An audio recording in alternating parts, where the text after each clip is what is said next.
Hello and welcome to Securing Microelectronics Supply Chain. Please welcome INSA President Suzanne Wilson-Helkenberg. Good afternoon. Thank you for joining us today, and happy National Supply Chain Security Awareness Month.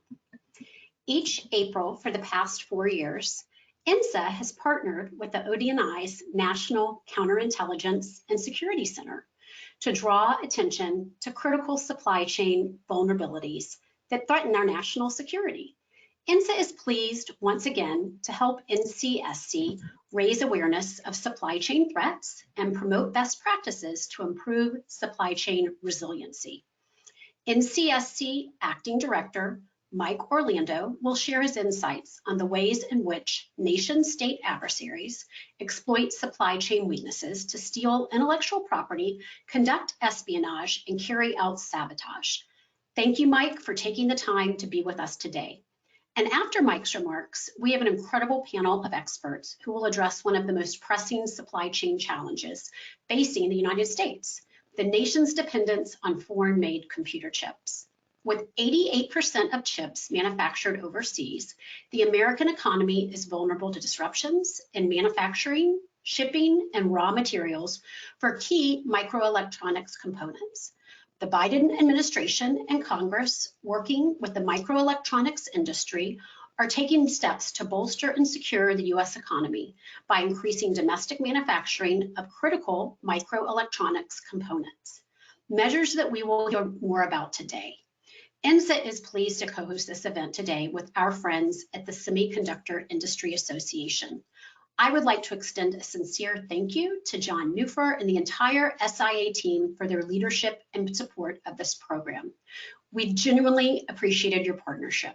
But before we begin, let me make a couple of housekeeping notes. If you have questions, please submit them through the question box on the right side of your screen. We have more than 500 attendees today, so please be patient as we will do our best to get to your questions. Feel free to include both your name and organization when you submit your questions. And we are also pleased to welcome members of the press to the program. This is a reminder, this event is on the record. In addition, we will post the program recording on our website later this week. And finally, I would like to thank our sponsors, Exeger, Guidehouse, and Dun & Bradstreet for their critical support of this program. We could not deliver this kind of expert insight to our over 550 attendees without the support of these crucial sponsors. We are very pleased that U.S. Senate Majority Leader Chuck Schumer will kick off our event with some brief remarks about his bipartisan legislation, the Endless Frontier Act, which seeks to solidify U.S. leadership in scientific and technological innovation through increased investments in the discovery, creation, and commercialization of technology fields of the future. Senate Majority Leader Chuck Schumer is a lifetime public servant.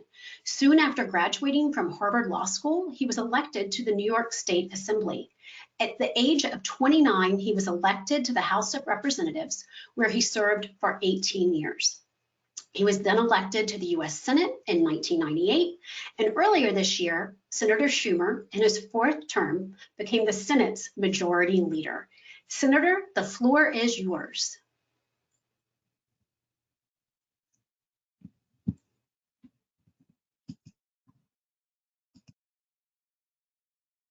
Hi, everyone. This is Senator Chuck Schumer, and I want to thank the Intelligence and National Security Alliance, the Semiconductor Industry Association, and everyone for tuning in and inviting me to share a quick message ahead of today's important conversation. We all know that this is a moment of profound challenge and of great opportunity for the United States. On the one hand, we're fighting the greatest health crisis since the Spanish flu pandemic.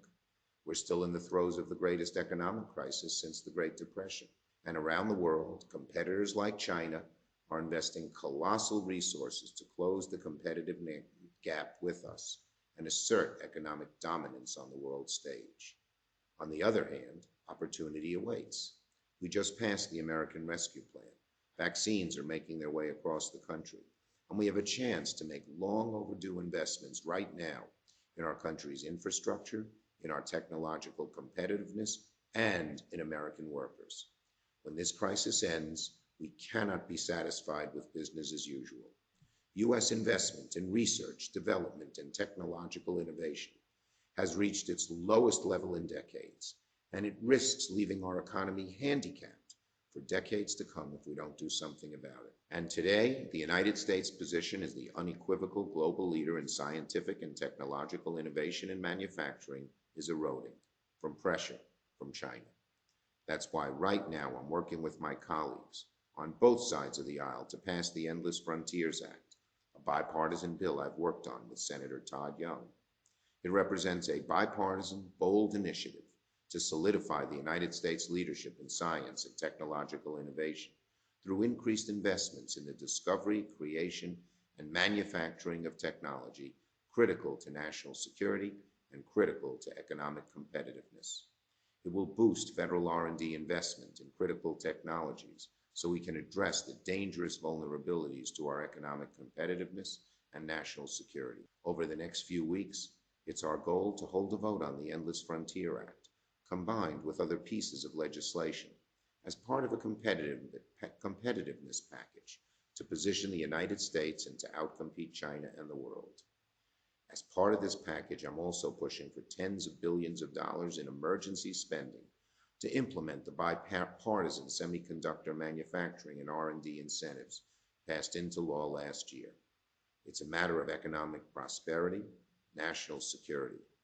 So I need all of you over the next few weeks to reach out to senators, Democrat and Republican, to reach out to members of Congress, and reach out to other stakeholders to call for support of this crucially needed legislation. We need everyone on board to get something done for our semiconductor industry. I'm confident with your help, we can get it done. So thanks for your time, stay healthy, and my very best to you all.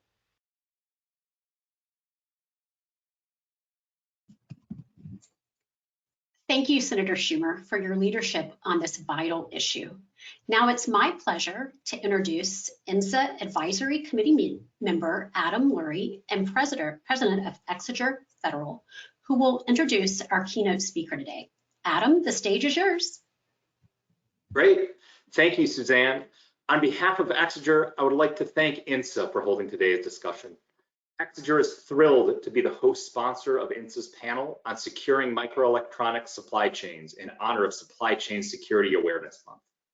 At Exeter, we utilize our award-winning AI-powered tool, DDIQ, to illuminate supply chains and assess the risk of suppliers within supplier networks, which enables government agencies and the defense industrial base to develop effective supply chain mitigation strategies.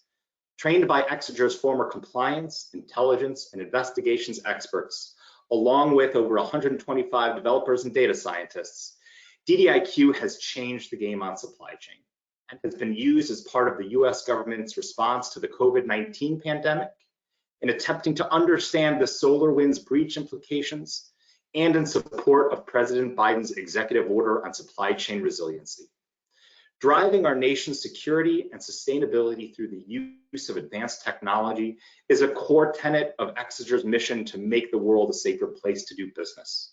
And so we are thrilled to be part of this event that brings the best minds together to tackle this crucial issue. And so now it gives me great pleasure to introduce today's keynote. Michael J. Orlando is the acting director of the National Counterintelligence and Security Center. In this capacity, he serves as the head of counterintelligence for the US government. Mike has more than 25 years of law enforcement, IC, and military experience, including counterintelligence and counterterrorism investigations. He joined the NCSC in November 2020, serving in the position of deputy director. Previously, he served as an deputy assistant director in the counterterrorism division in the FBI. Please join me in welcoming Mike Orlando. Thank you for the warm welcome. Good afternoon, everyone. Very happy to be here. I think this is an important panel to talking about an important topic. And for all our panelists who are here today, I think the audience will get a lot of information about supply chain and semiconductors. First, I'd just like to start out with that NCSC enjoys a very long-standing relationship with INSA. My predecessor, Bill Evanina, spoke at several events hosted by INSA over the years, And as the acting director, I certainly intend to continue this important relationship because outreach is an important part of our mission. First, let me start out with talking to the audience about what is the National Counterintelligence and Security Center. We lead and support the counterintelligence and security activities of the US government, and that includes risks to our supply chain by our foreign adversaries. And most of the support that my team provides is the federal agencies doing counterintelligence risk assessments on supply chains. We also have the mission of doing counterintelligence outreach to the private sector and risks and warning risks to the public about what foreign adversaries are doing to compromise our government, our private sector entities, and other areas. My goal today is to give you a 10,000-foot overview of what supply chains are, what are the threats to the supply chain by our adversaries, and what can we do about it. And then I'll turn it over to the panelists who will do a deep dive in microelectronics. So simply, what are supply chains? Supply chains are the production and delivery of a product or service. It's the network of people, process, technology, information, and resources that deliver a product or service. Take, for example, your smartphone. Everyone has a smartphone. That smartphone consists of numerous components: battery, antenna, integrated circuit, the screen. Those components are made from raw material. When you look at that supply chain, those raw materials have to be extracted from around the world, then shipped to various factories to build those components, the batteries, the antenna, the circuits.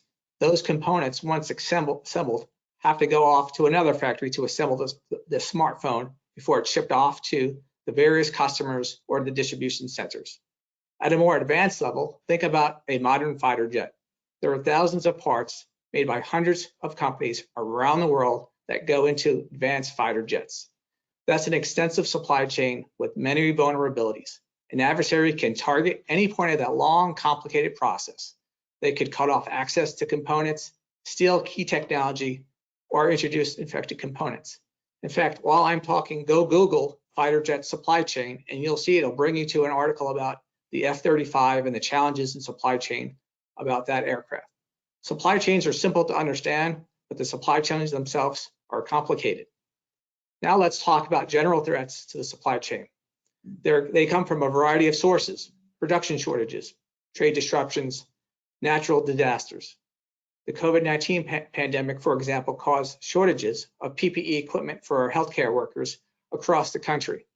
The recent shortages of automobile semiconductor chips have forced slowdowns at car manufacturing plants. And the tanker that recently blocked the Suez Canal caused delays in global shipping that costed an estimated $9 billion a day. Here at NCSC, our focus, though, is on the threats posed by foreign adversaries who exploit vulnerabilities in our supply chain. Our foreign adversaries seek to exploit our supply chain by inserting malware into our IT networks and exploiting foreign ownership or control of hardware and services. This results in the theft of intellectual property from our private sector, espionage against our government, or pre-positioning malware into our critical infrastructure so that they can sabotage our critical infrastructure in times of conflict.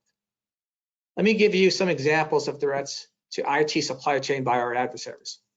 While the recent SolarWinds compromise has brought renewed public focus on software supply chain attacks, it is only the latest of such attacks in recent years.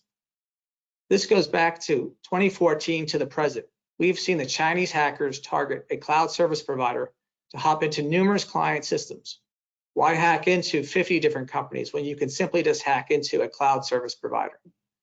Russia used a software supply chain attack to sabotage computer networks in Ukraine.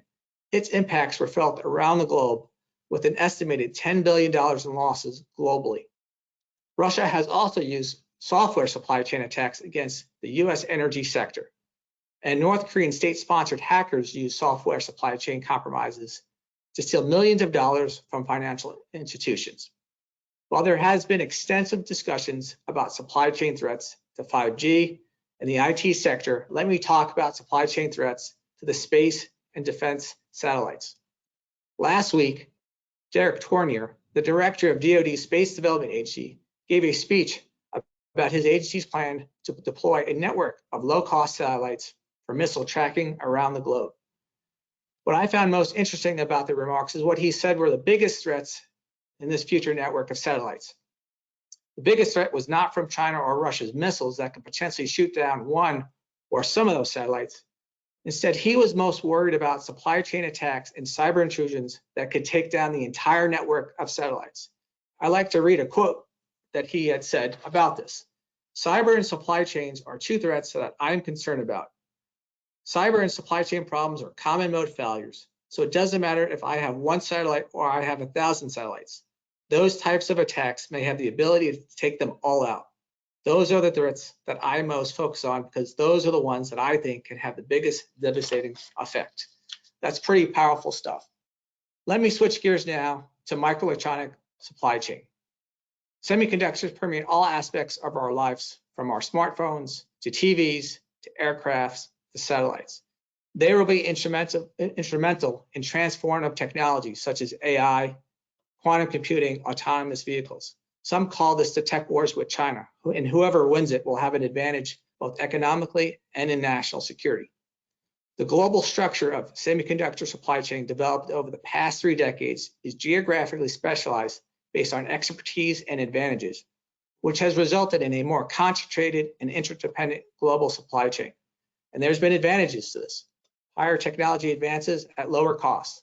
But this concentration has created vulnerabilities to include a single point of failure that can result in large-scale interruptions and opportunities for foreign adversaries to impair our access to trusted supply chain, semiconductor supply chain, which jeopardizes our economics and national security.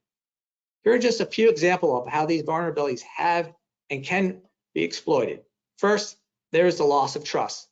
Counterfeit and compromised microchips have appeared in U.S. commercial and defense systems, such as Missile Defense Agency's computers, chip-based aviation antenna equipment, and helicopter night vision systems.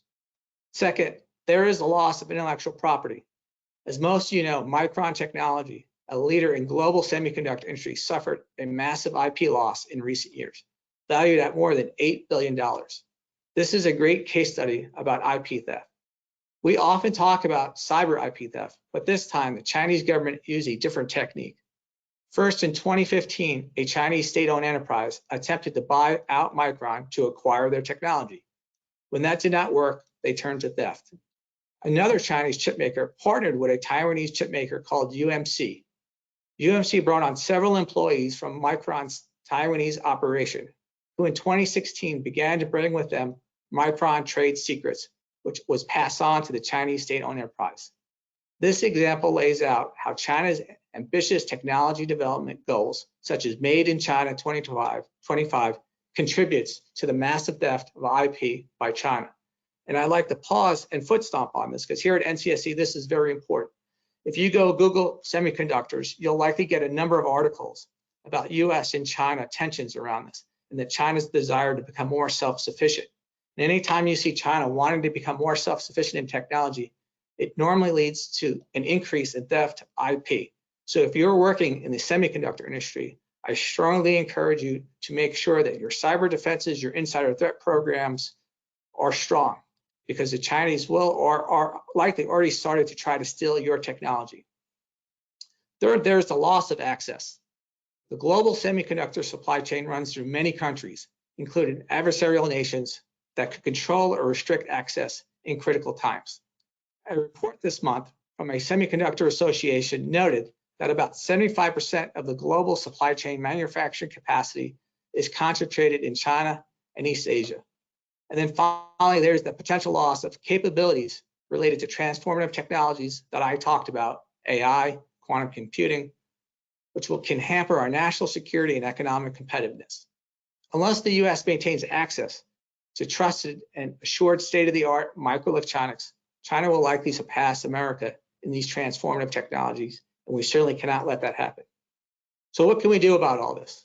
Well, there's no silver bullet. Solutions will have to come from government and industry working together. I think the recent supply chain executive order is certainly a good start. That executive order starts with a 100-day review of some key sectors such as semiconductors, APIs, critical minerals, advanced batteries, and it incorporates a number of government agencies from Department of Commerce, DoD, Department of Energies, to come up with some recommendations for our policymakers and our lawmakers.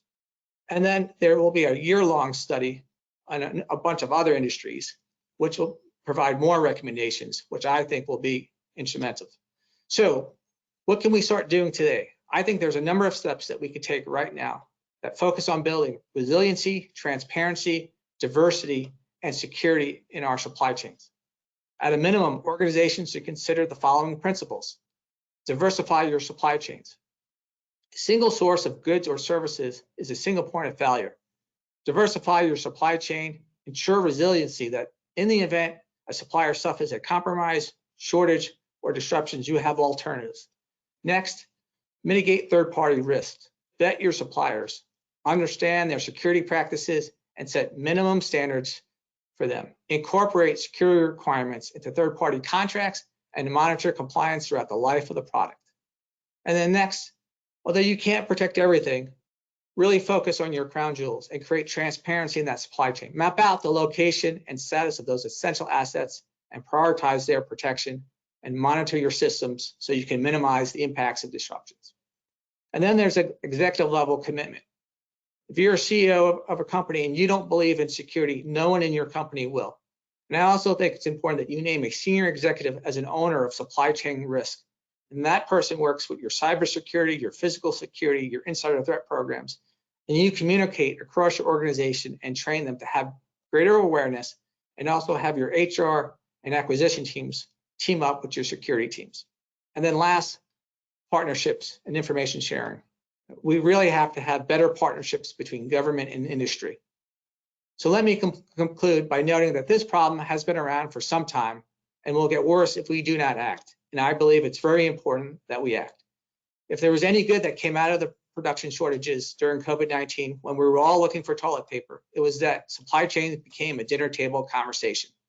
But the recent IT supply chain attacks should be a call to action for everyone. We cannot become so accustomed to these breaches that we become numb. We must all work together to build resiliency, security, and diversity in our supply chains. Our nation depends on it. I thank you for your time, and I'm happy to take your questions. Great, Mike, that was terrific. Thank you very much for such a candid assessment of the range of challenges that we face. We've had a number of questions come in during your remarks, so I'm happy to field some of the audience questions. I do want to encourage audience members to submit questions to us through the bar on the right-hand side of your screen, and we'll get to as many of them as we can. But let me start with one or two that I'd like to ask first.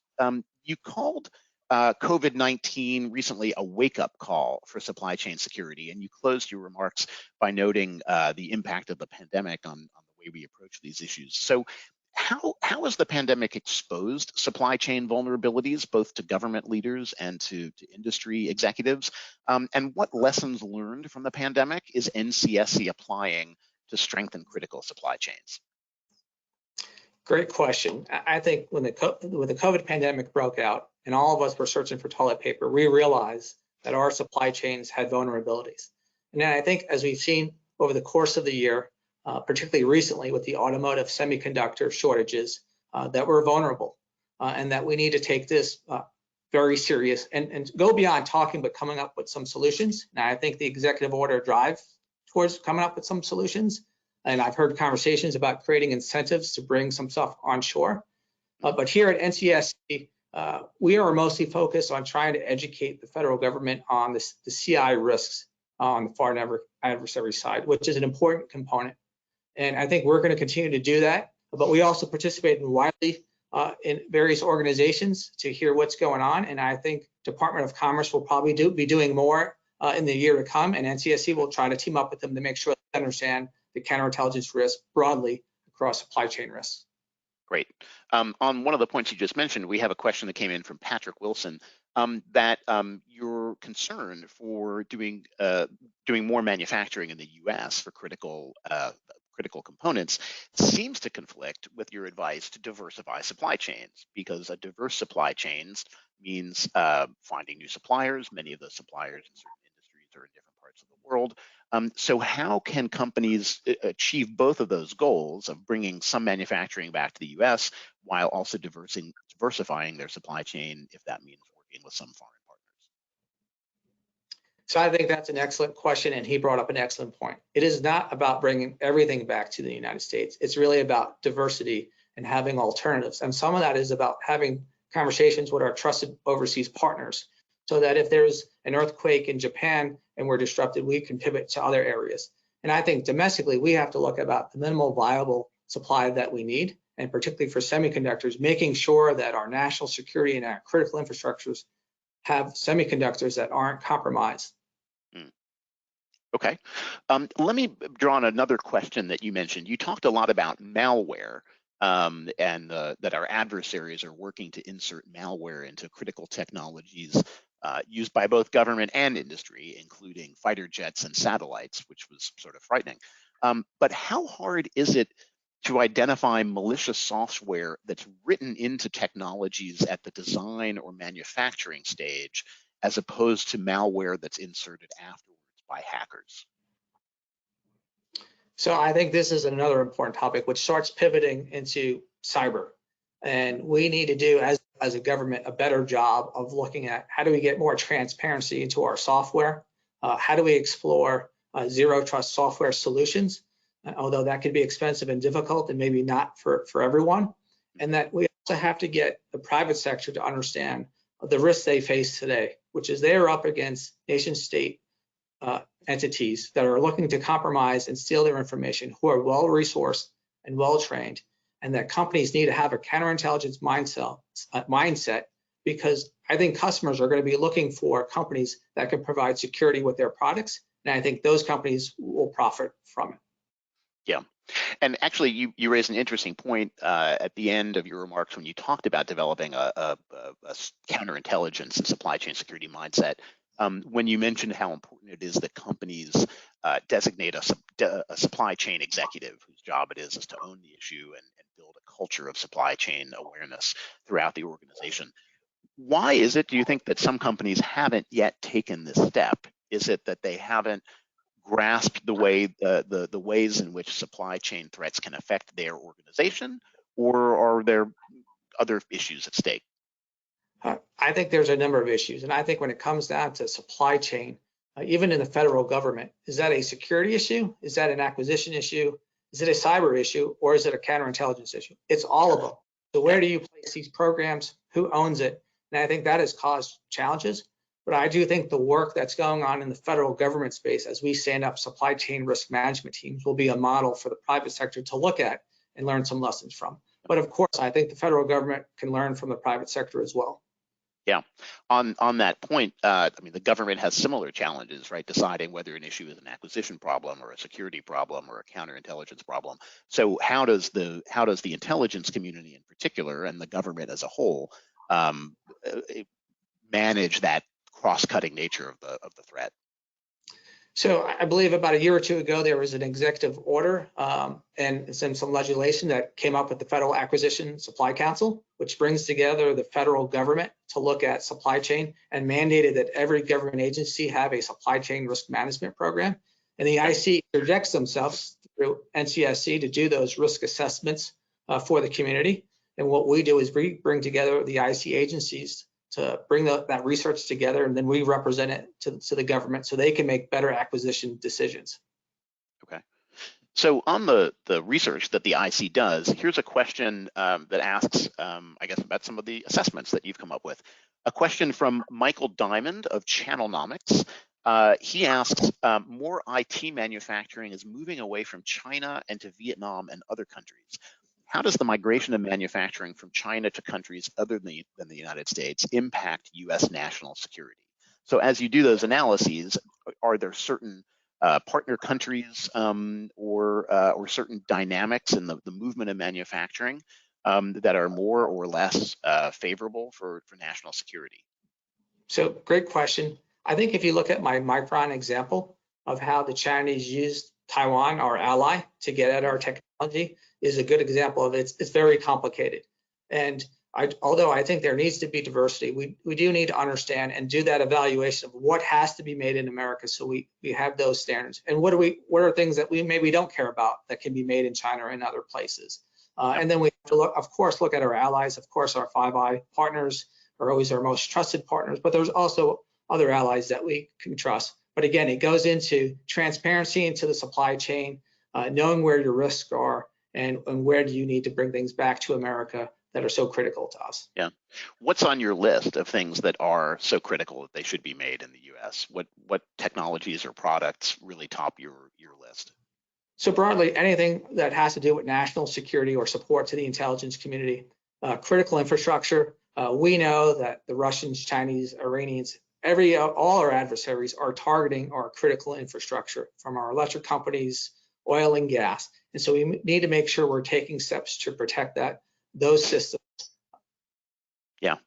Since you mentioned allies, we have a question here from Patrick Wilson, again, of MediaTek, who asks, the semiconductor supply chain, which our panel will discuss in some greater detail shortly, is global, as are other supply chains. So how should we be coordinating our policies with allied governments that share our values? For example, by aligning policies on technology, export controls, or licensing? Yeah, great question. I mean, the U.S. government has long-standing partnerships with our allies on a variety of topics, and particularly in the intelligence community, we have these long-standing relationships. And now it's just a matter of pivoting these conversations to supply chain, and so that we're talking more with them about it. And I think we'll see that moving forward, and then coming up with plans. How do we work together on this important issue? So a question here about working together, not just with allies, but also with industry. So Tosca Lichtenheld asks, what is NCSC's vision for sharing information between government and the private sector? Is this envisioned as a centralized means for sharing data about suppliers and risk, or something smaller scale? And then does the government have a solution that reduces duplicative workarounds? Because of course, there's always workarounds on sharing information or investigating supply chain risks. So what is the vision then for sharing information with the private sector? Yep, and I'm glad he's brought this up. I'll be the first to say that government has to do a better job of sharing with the private sector. And I know I'm not alone in that. And I know every IC agency and government agency recognizes that and is working to figure out better ways to partner and share threat information with these sectors. I recently read an article today about a partnership between CISA and the Department of Energy for critical infrastructures, trying to get right at that. I know DHS is doing a lot of work in the ICT sector and the energy sector to educate them as well. NCSC, our role is more about awareness, and we do that through a couple of ways. We have the ability to bring in sectors to do a one-time read-in for classified information. And in fact, about a week ago, we brought in some companies from the quantum computer industry to give them a classified brief on the threats to them. And then we do things like we're doing today, getting online, talking to people like yourself to educate them on what's going on, and then we do public warnings. But I think moving forward, you'll see more government agencies, whether it's CISA, FBI, or others, trying to figure out better ways to partner with these industries to share information in a more timely fashion, and trying to figure out how to get through some of the barriers, because I know the private sector has their concerns about sharing as well from liability, and those things need to work through together. Is that dynamic different at all when it comes to working with small businesses? Because we have a question from Daniel Demasi, who says the defense industrial base depends on small business to deliver critical systems. Are there any thoughts on how small businesses can implement the tenets of supply chain risk management that you've been talking about? And has there been any discussion of mentorship between either the government or maybe the large prime contractors to help small businesses implement best practices? Yes, so there's general awareness that the DIB, the larger companies, are well protected. They put a lot of resources to it, and that our vulnerabilities are on the smaller companies that maybe can't afford it or not have the awareness. And so I know that the DIB has talked about areas where they can work there, and I know that if you look at the FBI field offices across the country or the CISA regional groups, there's awareness of that as well. And then when I talk to my DoD investigative partners, particularly NCIS and OSI, they're also aware about those vulnerabilities and looking to get out to those smaller companies to make sure that they can help them as well. Yeah. Let me combine two questions that I've got here about sharing some of the assessments that you talked about earlier with the private sector. So we had a question from Scott Schur about asking if the IC is considering sharing some of its supply chain risk assessments with the private sector, so that the private sector doesn't have to make some of these critical decisions themselves on who to work with or who not to work with. And sort of building on that, Jack Kiesler, who's a federal employee doing a fellowship at Harvard, asks, why aren't companies that represent threats presented to some kind of board for evaluation so they can be put on a do not buy from list? So why not share, or to what extent can you share your threat assessments with companies? And then should the government do more by creating this sort of list of companies that should be off limits? Yeah, so this is a challenging topic. Our assessments are classified, so it becomes difficult to share. And I think we need to do a better job of figuring out how to declassify some of this information, because in the end, if we can't get the information out, then we can't protect organizations. But I do think the work that's being done with the FAST will eventually lead to better processes that we can then share with others. And I know there's other entities within the government trying to figure out how to share with most at-risk entities in the critical infrastructure sector to downgrade that information as well. So we have a question here about collaboration with the Defense Department. So Yasmin Touchday from National Defense Magazine asks, is the intelligence community collaborating with the Defense Department on its trusted capital marketplace effort to reshore efforts domestically? And I guess the trusted capital marketplace also does a little bit of this sort of vetting manufacturers and kind of creating a green list, so to speak. So I'm not familiar with that program, but DoD is part of the intelligence community. And so I would say there's large collaboration going on, and collaboration on issue there might be happening. I'm just not aware of it. Yeah, okay, makes sense. We've talked a little bit about supply chain illumination, just understanding your supply chain, vetting suppliers, vendors, and the like. So we have a question here from Jetta Breslow. You mentioned the need for companies to vet third-party suppliers. In your view, is enough scrutiny given to those third parties and their subcontractors, right? Several layers down in the supply chain. And what tools are available to illuminate the supply chain? Because this is something that's very difficult for companies to do when they're looking at vendors of vendors of vendors of vendors, several degrees down. Yeah, so another great question, and it goes back to that transparency comment that we have to develop ways to do it. And the short answer is no, I don't think companies have the ability right now to see the full depth of what's going on when they get below like their third tier contracts. And I'm not aware of any tools, but I think there's an understanding that we have to build those tools and repositories so we can do those things. And so there is awareness of it, and I expect to see some work on that in the near future. Yeah. We have a question about zero trust, a concept that you talked about before, mentioning that it's a difficult solution and perhaps not for every organization. Can you say a little bit more about that? Because INSA is doing an event on zero trust coming up in the coming weeks. And my impression, at least, was that zero trust was something of a best practice. So what else should companies do to put this into practice, or and what obstacles might they need to overcome in order to do so?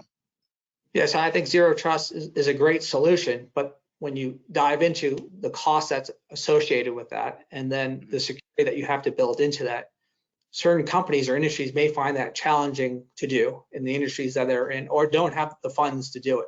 But I do think defense industrial base, the intelligence community, government have to start looking at those type of solutions for us particularly. Then hopefully from there are some solutions that can be rolled out to the private sector as well. Yeah. And I mean, get concerned that people throw that out, and I agree with it, but there's a lot to go into it, and you have to unpack that for people. Otherwise, then it's just a word we throw out there. Yeah. Well, zero trust is based on the concept that no matter what threats you're facing, you really can't be 100% successful in keeping them out of your networks or out of your products. Is that just, I mean, do we, as much as you're working to try to identify what nation state adversaries are doing and illuminate supply chains and find efforts to undermine or sabotage key components, is it just a fact of life in the year 2021 that all companies have to assume that as hard as we work to identify and mitigate those threats in advance, that some threats are going to get through? We just have to assume that they're inside our networks and inside our products. Yeah, I would say that's true. And I would like to point out, I often get asked a lot of questions about solar winds. And when I talk to cyber experts, often what I'm told is that companies just aren't doing the basics. And if you do some of the basics, maintain your computer logs, you'll be able to find adversaries when they get in and quickly get them out to minimize that risk, and that you should be patching your systems. And often people aren't patching their systems. And then in addition to that, email security, spear phishing seems to be a predominant way for our adversaries to get into our systems and then moving around. And so I think if we could do some of those basics, we'll minimize the risk. And then when we are compromised, we'll get them out of the system a lot quicker. Yeah. So here's a question, interestingly, looking at the sort of government-funded R&D, both in the private sector and universities. So Jason Elder asks what we're trying to do about second and third tier private sector organizations doing government-funded R&D exploitation. And then Anthony Levi sort of builds on that by asking about universities doing R&D, government-funded or otherwise. How can the government, when it's working with companies or organizations on research that it is funding, perhaps mandate more robust supply chain risk management strategies? And how can it work with universities to do the same? So I do think when we do these studies, some of these solutions will come forward. And there are a number of collaborations. I know that Department of Homeland Security does a cyber public-private partnership where these things surface out. And then I do think DoD does a lot with the universities on things that are related to them, where they can help in those areas as well. But a lot of this comes down to partnerships. If you don't, I always tell companies, if you don't have a partnership today with the FBI, CISA, or Commerce, that's the wrong answer. Because if you just wait until you're in crisis, it's too late. And if you have those partnerships now, then you can start learning about the threats or asking these questions and finding out the best partnerships to have. So I would encourage your audience that if you're in a company or you're a small company, build those partnerships, because government is geared to partner with you. And what steps should they take if they don't have those partnerships in place already? Should they reach out to their local FBI field office? Is there an office at headquarters to reach out to? How do they engage? Yeah, I would certainly say that. I know CISA has regional offices that you can go to their website, and then the FBI has a field office certainly in every state, and those are good starting points to go from. Okay. And do you feel that the what government officials, whether they're FBI agents or counterintelligence officers or officials in CISA or wherever they might be, did they understand the private sector's challenges? Because there's often a public-private sector divide where organizations don't really think alike, and it's hard to put yourself in the shoes of an organization that is operating on a profit motive or that isn't operating on a profit motive. So do you feel like the government staff that are working with industry, working with universities on these issues adequately understand the imperatives that drive their actions and the reasons for the steps they take that might not be ideal?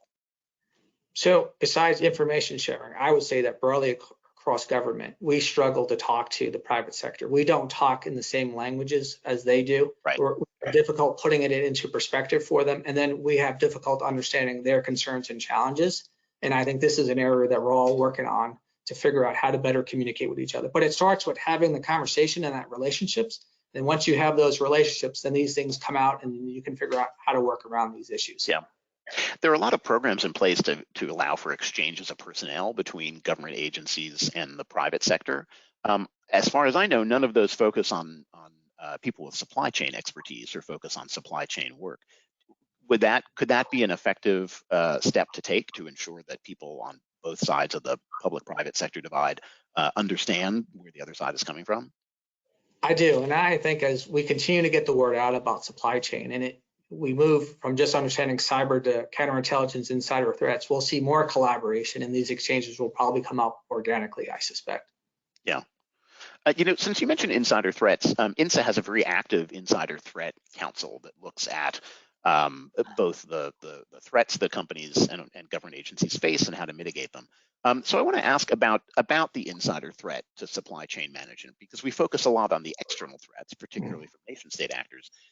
But trusted insiders who have access to design processes or manufacturing facilities can cause even more damage because they've got easy access to the materials or the information at hand.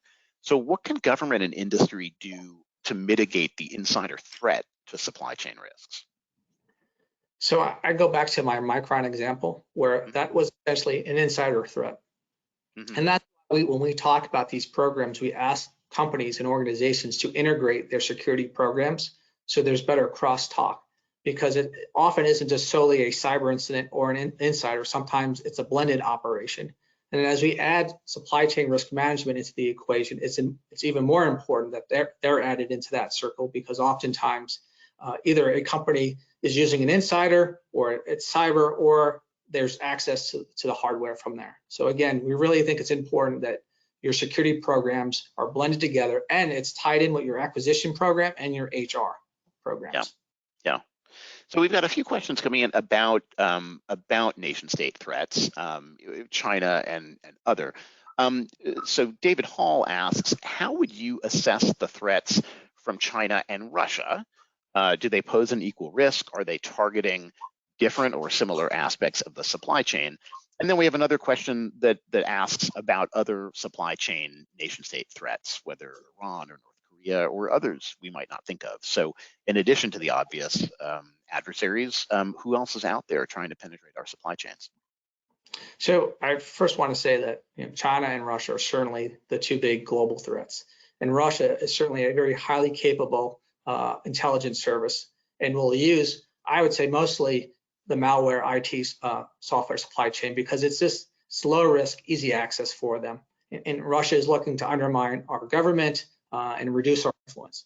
But then when you pivot over to China, the problem becomes more complicated, because China is looking to steal our technology.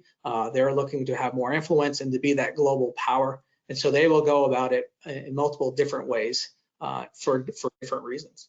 I would also like to flag that Iran is also involved in cyber attacks, and so is North Korea, and they will exploit software supply chain attacks as well moving forward. But those are the big four threats, but particularly China, Russia are the biggest counterintelligence threats for us. And when we think of threats coming, let's say, from China, we think of China's ability to infiltrate or manipulate manufacturing that takes place at facilities in China. But of course, semiconductors are a great example. They're manufactured in other countries in Asia, Taiwan, South Korea, Japan, where China has some reach and some access and sort of operates in a number of ways. Do you have any concerns about manufacturing of semiconductors or other critical components in other countries in Asia, and China's ability to reach out and somehow manipulate the manufacturing and design processes there? Yeah, I think when you look at the tension between China and Taiwan, that creates some concern. Should conflict happen between China and Taiwan, that could disrupt the semiconductors, and that would have an impact on us as well. So I think that's the main focus area from a foreign adversary standpoint, from China's ability to have outreach to other countries. Okay. We have an interesting question here, focusing on solutions that go beyond sort of training and supply chain risk appreciation, but focusing on near-term solutions, particularly in the semiconductor sector.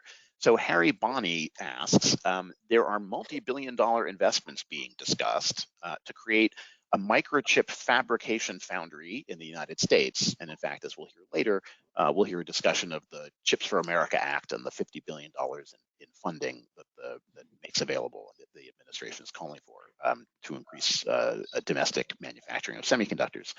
But this capability, Harry asks, it will be years away. So what can the US do in the intervening years in this critical sector to ensure greater integrity of critical semiconductors that go into all the critical systems that you mentioned before? So another great question, and I think our panelists are probably best positioned to answer that. But I think that having conversations now to come up with the solutions so we can begin to execute them is probably the best we can do until we can get those systems off the ground. And also talking with our foreign partners to see where they are to possibly move ahead while we build our capabilities domestically. Yeah.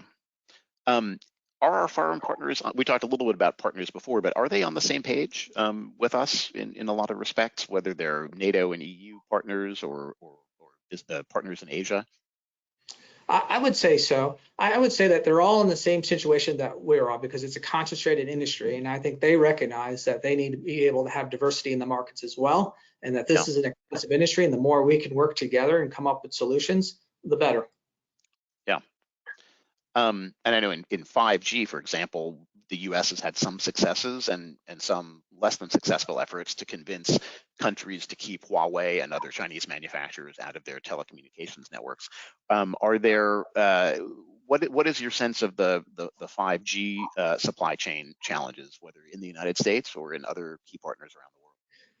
So I think we've done some great work there, and we've done some great work with our Five Eye partners. And although we've thought about the solutions differently, the teams came together to look at the threats and decide kind of what were the threats. And now I think they're working on a framework of like what does good look like, so we can have a secure 5G, because telecommunication, although we didn't talk a lot about it, is an important backbone for us that we have to make sure that our adversaries aren't able to compromise, and that requires solutions where they don't touch those systems. Right. So speaking of that, there are 17, I believe, critical infrastructure sectors designated by the Department of Homeland Security. It might be hard, just because of the scale of the problem, to keep adversaries out of all infrastructure providers in all 17 sectors. Are there some sectors that you think are some critical infrastructure sectors that are more critical than others, where we need to be more vigilant or need to ensure we're working with domestic manufacturers and trusted suppliers? I think we'd have to examine that more. We have to look at where is the maximum disruptions, and we know that they're certainly targeting a lot of our critical infrastructure, and I don't know that we can raise one over the others.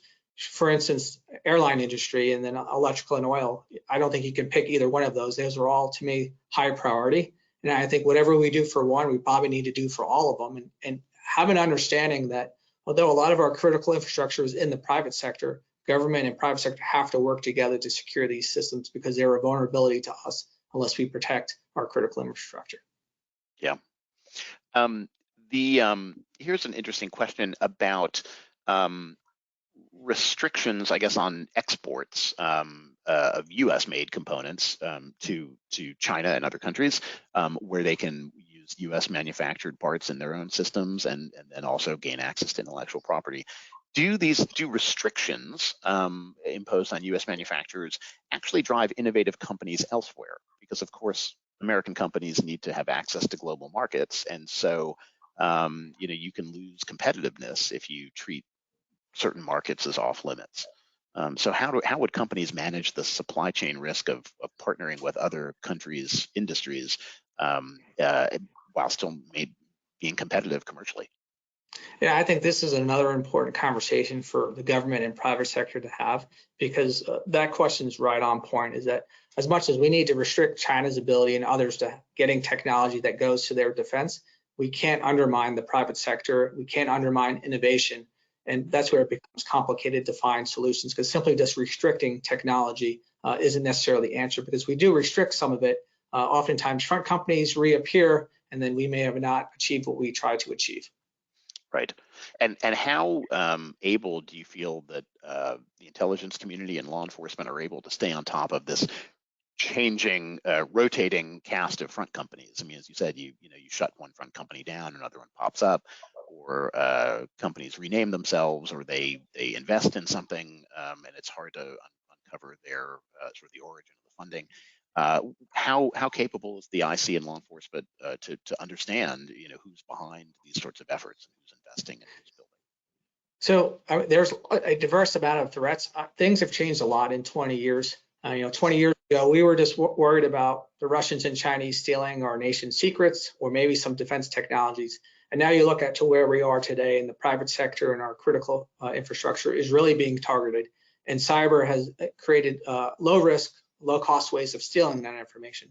Yep. So there's a lot of threats that we're covering down, but I do think as they have pivoted to these threats, the intelligence community is pivoting more to figuring out how to protect this, and resources are going there, which once wasn't there. Yeah, that's interesting. Let me ask one last question that came in, and then we'll wrap up because we're beginning to run out of time. We have a question from Betsy Miso, who goes back to this question of building semiconductor foundries domestically, and says, well, even if we build these fabs here, how do we ensure that we have the raw materials needed for microchip fabrication? And so with semiconductors in particular, China has a near monopoly on rare earth elements and other components that go into the microchips. And frankly, even in any other sector where we might increase manufacturing domestically, China still has a lock on certain key components. Yeah, I think that's a great question, and I think that the panelists are probably best equipped to answer that. I don't have a solution for it, but I think she's right on point. That's another challenge, but it goes back to the transparency part of knowing the full scale of our supply chain, all the way down to raw materials and where they are and where are alternative sources, if any, and how do we ensure that we have those supplies. And I believe that's part of the executive order in securing our supply chain. We'll kind of look to evaluate those things to find out, what answers are out there for us. Yeah, great. Well, that's a good transition to our panel. Before we do, any last closing thoughts you want to share?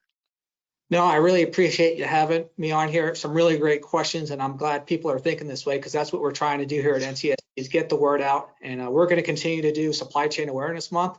We've been doing it ever since 2018, and we're going to keep doing it till we make a difference. So thank you. Great, thank you, Mike. And INSA's been very happy to work with NCSC on Supply Chain Awareness Month since 2018. I think this is the third event we've done with you after skipping last year because of the pandemic. But we look forward to working with you in this issue on an ongoing basis and in the future. So thanks very much for joining us today, Mike, and sharing your insights. We definitely covered a lot of ground. And this is a really terrific starting point for our panel's more focused discussion on semiconductors. So now that we've heard Mike's overview of the supply chain threat environment, we want to explore the supply chain security, reliability, and resiliency challenges associated specifically with critical microelectronics components. So I'm pleased to welcome Megan Maloney, Managing Consultant in the National Security Segment in Colorado for Guidehouse, who will introduce the moderator of our panel. Megan, over to you. Thank you. On behalf of Guidehouse, I would like to thank INSA for holding today's discussion. Guidehouse currently delivers holistic supply chain risk management to multiple sensitive parts of the U.S. government, defense industrial base, and commercial industry at large. We understand the challenges the supply chain risk management community faces, and we bring significant capability, experience, technical skill, tools, data, and discretion to help government and commercial clients meet those challenges and strategically position themselves for the future.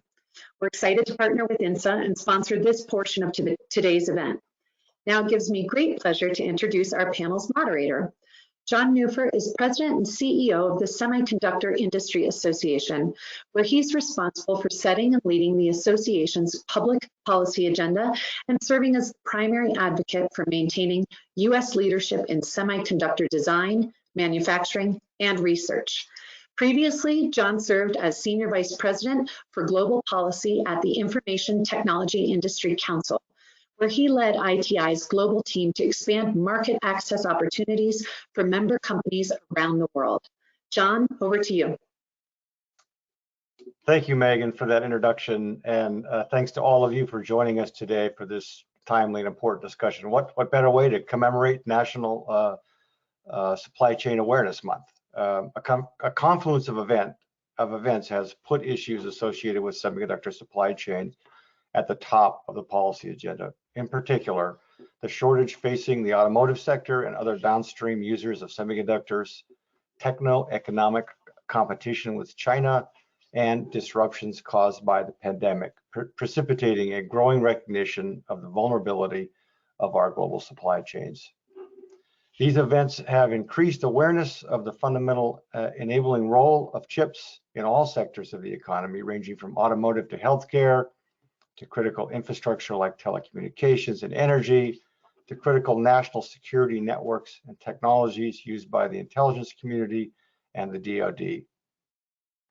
Chips are also driving the technologies of the future, such as AI, 5G, 6G, telecommunications, and quantum computing, technologies that will be critically important to our economy and national security.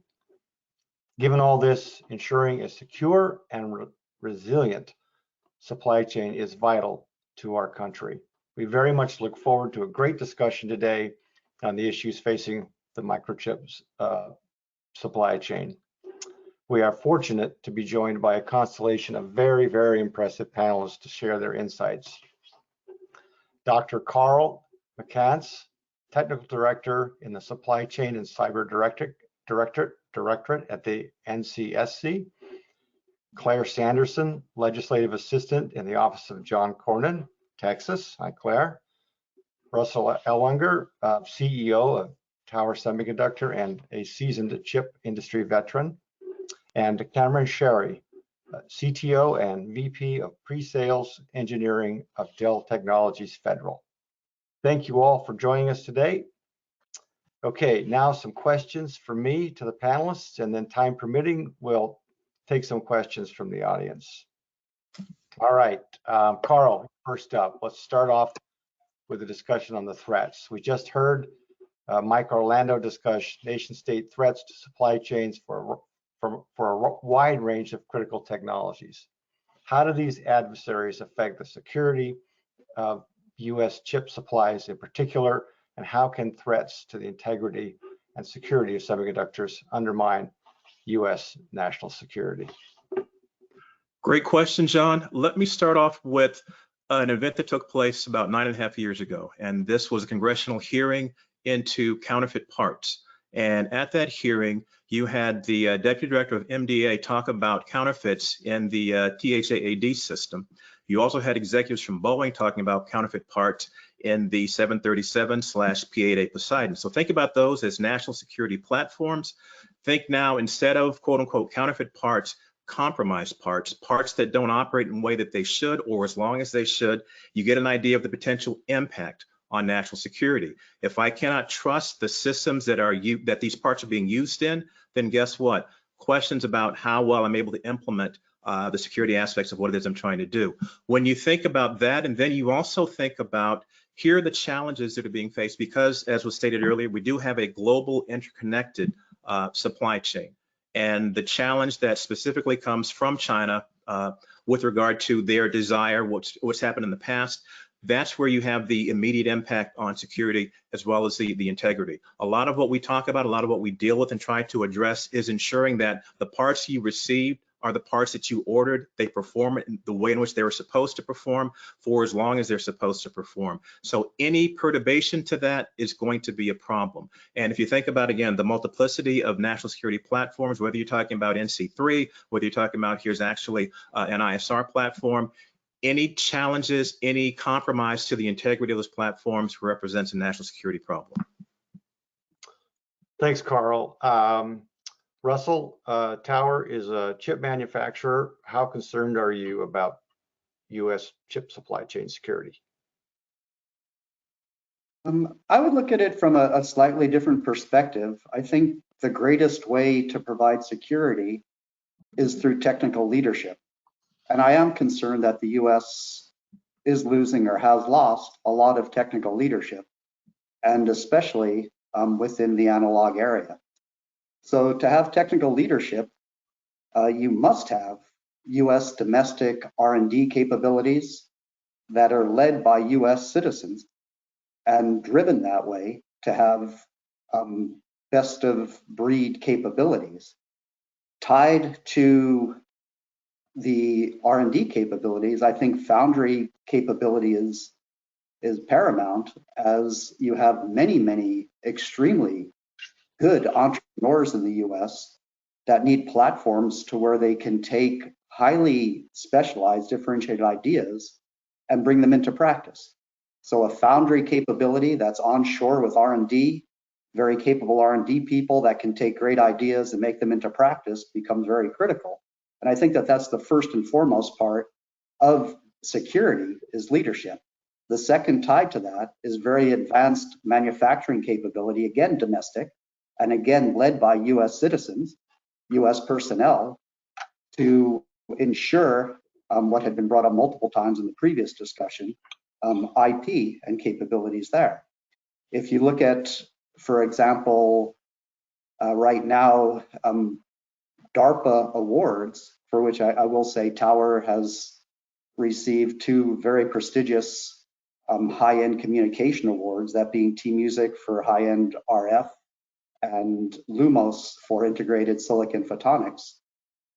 Tower being a leader within optical connection silicon germanium with about 2/3 of market share. The DARPA programs are focused on analog to where both integration schemes and new materials can develop features that strongly differentiate the end application. So the combination of onshore R&D domestic, and tied to very advanced capability, I think is the first and foremost part to having something that's secure. If you're the leader, it's much more secure than if you're a follower. And then as the panel evolves, we'll talk more about IP protection and things of that sort. But the third part of security really deals with high-tech manufacturing. And if I could, if you have high-tech manufacturing, you have an enablement of a middle class that can grow and have upward mobility. High-tech manufacturing itself allows people of high school degrees to come into a factory, to produce, to go home at the end of the day feeling that they've met big challenges as part of a good company. But great companies give upward mobility capabilities. And those floor operators that show added incentive, added vision, are given opportunities within a good company, within our company, for both vocational training and further university training. With great pleasure, I can state multiple times in our company this has happened. We had an immigrant come into the manufacturing floor with a high school degree. The company supported their first degree, university degree, technical degree. The company supported their second degree. This person grew to be the chief operating officer of an international company, and later with goodwill left the company to be CEO of his own company. And I think that when you have high-tech manufacturing, you really drive truly national security, because a middle class is what enables people to be happy and content. A middle class with upward mobility allows people to be happy, content, and pursue dreams. So those three things I think are very, very critical for national security: leadership in R&D, advanced manufacturing, both domestic, and high-tech manufacturing, to where you allow a middle class to grow and to thrive. Thanks. Thanks, Russell. Great answer. Cameron, let's throw it over to you. Dell is a very big user of chips from around the world. How concerned are you? How concerned is Dell about the resiliency of the supply chain? For example, supplies of chips and other PC components like rare earths could be cut off for geographical reasons, seismic reasons, tidal waves, and they may affect your manufacturing capabilities. Yeah, John, it's a really good question, and I'll dovetail a little bit into what Russell and Dr. McCants has talked about. Supply chain is paramount for us. As a manufacturer built in the United States economy, right? Our products and goods and services are built on some of us giving the opportunity to do just-in-time manufacturing and delivering those goods and services that create value for others in this digital economy. That is the baseline. Michael's done an extraordinary job over the last 5 to 7 years investing in supply chain risk management. I don't think any of us could have seen the pandemic, right, that came, but those investments certainly paid off. And when you listen to what Mr. Orlando talked about in his opening salvo, a lot of that unclassified tradecraft and those secrets and the things that we do to secure supply chain have been a critical value proposition for us as a company. And I'll give you a clear example. During the pandemic, in the early stages of last calendar year, when everyone around the world realized that we probably were going to shut down in this kind of extraordinary, unprecedented time, within 4.5 weeks of the global shutdown, we were able to get 90% of our factory capability back online.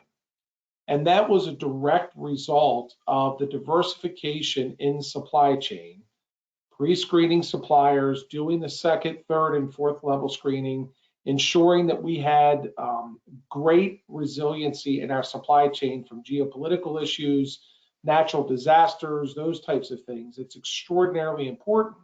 When you think about that and being able to bring that type of capability back online during the pandemic, we were able to supply millions and millions of computers to people who now recognize that we're transitioning to this either work from anywhere, educate from anywhere type of scenario, and more importantly, start closing the digital divide in those communities that are left behind, right? And that was an extremely important aspect of our company and as we move forward.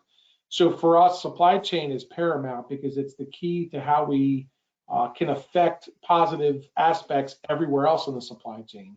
And I think the other aspect of it is we did that intentionally because you never know when the next great disaster or challenge hits. And we don't need another world where the government or private sector is paying $5,000 or $10,000 for a PC. So in order to do that and leverage the brilliance of all of what the global economy has to offer, you have to build that type of resilience in your supply chain. Prevent from gray market injection, prevent from nation state actors, understanding how that happens, but you've got to think in the global context, but with local execution, as Russell talked about. Thanks, Cameron. The pandemic definitely acted as an accelerant to trends already underway. For example, us working and playing and educating remotely. Let's turn to the domestic political landscape and talk about what the United States is doing to mitigate risks to the semiconductor supply chain. Claire, you've been keeping us all very busy on this front. Your boss, Senator John Cornyn, was one of the principal authors of the Chips for America Act, and you yourself played a leading role in helping guide the bill through the defense authorization last year. Tell us about this legislation and why your boss and Congress decided it was time to act. Sure. Well, thanks, John. I'll just start with a kind of a brief overview of, why Senator Cornyn first started getting interested in this issue. It was really the beginning of the pandemic, like others on the panel have mentioned. The pandemic really illuminated a lot of the supply chain shortages that we hadn't seen before. First with PPE, when we realized that we relied very heavily on China for our PPE. And so Senator Cornyn asked us to take a look at some of the other supply chains that were vulnerable. And we identified, not us, but took a look at all the info out there and saw that the semiconductor supply chain was one of those most vulnerable. And I think once we had a conversation about how integral semiconductors are to both our national security as well as our economic security, and how many of our companies and how many jobs really rely on a stable supply of semiconductors, it was pretty apparent that we needed to do something, to act. And so Senator Cornyn asked us to draft legislation that would help encourage the manufacturing of semiconductors in the US. And so we came up with Chips for America Act. We worked with Senator Warner from Virginia as our lead Democrat in the Senate. And then Congressman McCall and Matsui in the House were our co-sponsors. So it was bipartisan from the very beginning. What the bill does is it creates a new incentive grant program out of Department of Commerce, capped at $3 billion grants to private companies to build facilities, to manufacture semiconductors, to do R&D, to build out and expand on current facilities, really just trying to provide some of that delta that we see, the cost delta between manufacturing overseas and manufacturing in the US. Another thing that we did is really wanted to make sure that we targeted the vulnerability that we have with our national security in semiconductor chips. DoD only represents 1% of the semiconductor consumer market, and so there's not really a good incentive to have secure supply chain for chips. And so we provide a consortium at DoD to encourage, more of a secure foundry type approach to make sure that those semiconductors for our armed services and are secure. There's also a lot of great R&D work. We create a new National Semiconductor Technology Center to kind of be, the brain to help operate all the different arms and legs of the federal government research, make sure that we cover advanced packaging, manufacturing. We encourage workforce development in the semiconductor manufacturing field, as well as other kind of lab to fab microelectronic commons through the DoD to make sure that all the new R&D investment really finds its way into the commercial sector. So it's a very broad, comprehensive bill, and I'm sorry if I bored you all, but it's been a labor of love, and we were grateful to start working with Senator Schumer and Senator Cotton in July and combined forces and got this bill included in the National Defense Authorization Act in December, and now we just have to fund it. Just have to fund it, huh? Easy, right? So Claire, you've been doing really, really great work. This is just amazing work. You know, I'm going to ask you to crystal ball a little bit. Is Congress gonna shoulder in and get this done?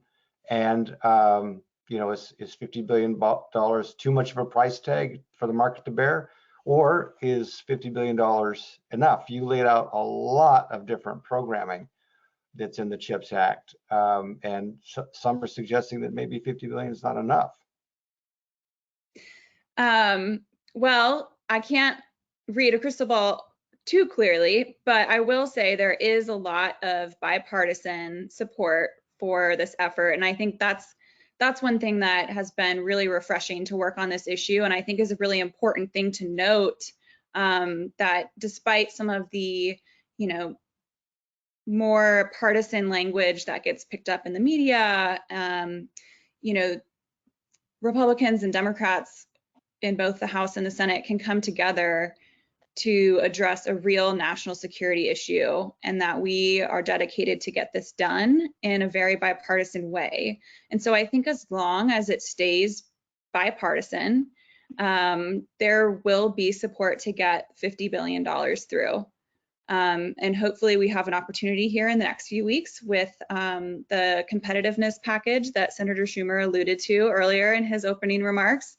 But again, you know, it has to be bipartisan, and as long as that effort remains, I don't see why we can't get it done. Thanks, Claire. I must say it does feel like the planets are aligned, and it's not always great to be hopeful in Washington. It's not a great strategy, but we are very hopeful. Thanks. Let's pivot a tiny bit here. The White House has set in motion a very extensive review of semiconductor supply chains. We at SIA submitted very significant comments, probably would choke a horse, a couple weeks ago to this supply chain review. Carl, let's start with you. Since the intelligence community supports extensive executive branch decision making, what's your perspective on this review? Is it really needed? I will say great question, only from the standpoint of is it needed? I think it's somewhat rhetorical. Yes, given the importance, given the criticality. If you think about going back to what Mike was saying earlier, you know, we look at things from we said TVs to toasters and then satellites, aircraft. Of the platforms, when Cameron mentioned, hey, we figured out how to supply, learn from anywhere. And so the importance of doing this and ensuring what needs to take place. One of my colleagues from Supply Dynamics, Trevor Sansbury, said this, and he said, basically, companies don't compete with each other anymore. Their supply chains do. And the efficacy with which you have insight and again, management of that supply chain determines how effective you're going to be in the marketplace. Think about that when it comes to national security. Think about that when it comes to economic competitiveness. To look at and understand that the building blocks that are being used in most anything that we use today are semiconductors. This review is very timely. I think it will do a number of things. First of all, being let's figure out where the gaps are, where are the redundancies, where are the vulnerabilities, where are the actual risks, where do the threats lie.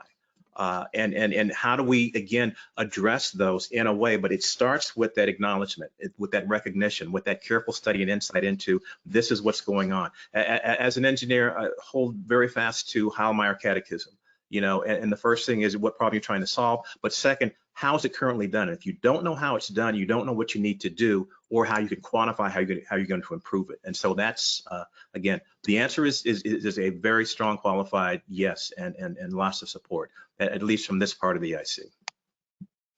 Thanks, Carl. Claire, let's flip it back to you. The CHIPS Act funding is very, very focused on rebalancing the supply chains. What do you think Congress hopes to see out of this executive branch review?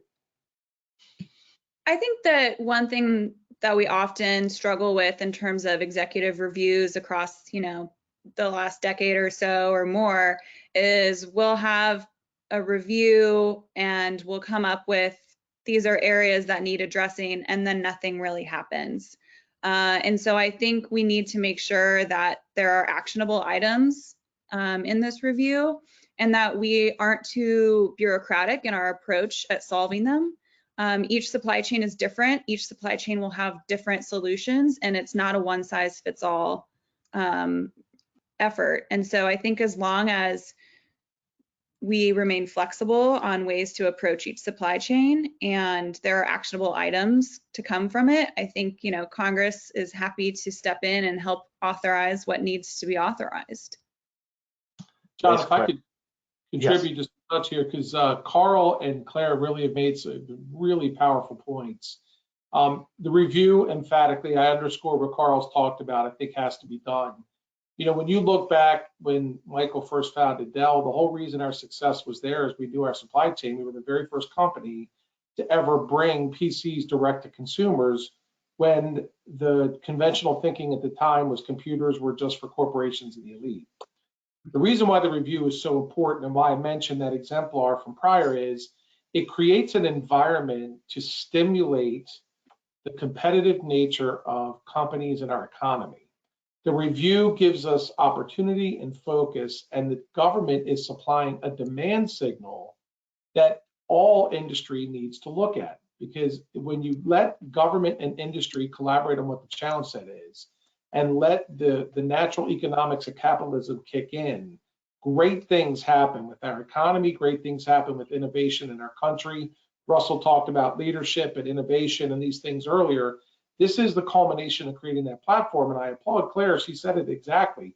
It's about balance, not creating a bureaucratic environment, but rather assess, understand the environment, learn those factors, balanced approach, and then let the American economy do what it does best, which is innovate and drive capability. Thanks, Cameron. Russell, you have any perspectives on this? To begin with, I really think that Claire and her team have done an amazing job. And, you know, it seems like you're trying to push an elephant from its tail, but it's really, I think that the initiatives are fantastic. If I look at the review and the criticality of it, I think it is critical, but it would come to a question of what would I like to come out of this review, I suppose. And I think first and foremost, I would really like there to be an understanding of the absolute importance of analog manufacturing. You know, over 80% by volume of all semiconductor yearly units are analog.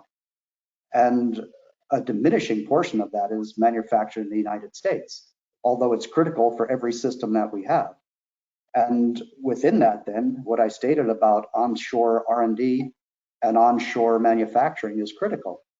Now, what was very interesting, and I mean this sincerely, was what Mr. Orlando had mentioned as far as UMC hiring Micron Taiwan employees that acted more or less as state agents for China to bring Micron secrets into China. I think a very important part for whoever is making decisions on awarding and enabling the US semiconductor industry, we have to take, I believe, strong consideration of regional cultures. I believe it would have been near impossible to think that a group of Micron US employees would have acted as agents for China. Much bigger company than UMC has had multiple lawsuits in Taiwan against its own executives for this internal stealing of secrets and bringing trade secrets into what the US determines as a hostile country.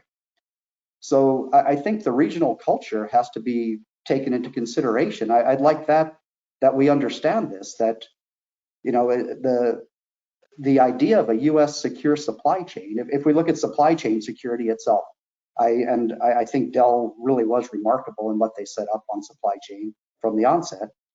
Tower, throughout the pandemic, but our entire history, we have never missed a guidance that we gave to the street.